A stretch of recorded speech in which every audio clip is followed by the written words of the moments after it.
Magbibigay rin ng pinansyal na tulong ang lokal na pamahalaan ng Montalban para kina Ipiu at Realin para hindi na muling bumalik sa pagtatrabaho ang mga bata. At ang magandang balita, makakabalik na muli sa eskwelahan si Ipiu. Kaya ilang school supplies, bagong uniforme at sapatos din ang inabot ng aming programa para sa kanya. Masaya po kasi kung gagamitin na pagpapasok ako.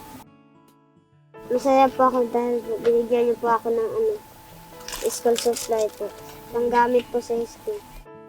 Binigyan din sila ng scholarship ng Rodriguez LGU para may pagpatuloy ang kanilang pag-aaral hanggang high school.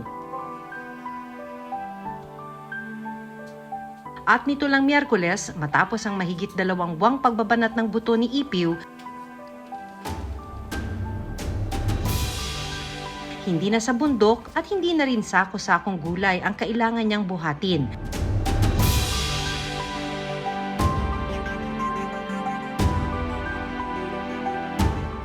Dahil sa loob ng kanyang babalikang silid-aralan, naghihintay na ang kanyang upuan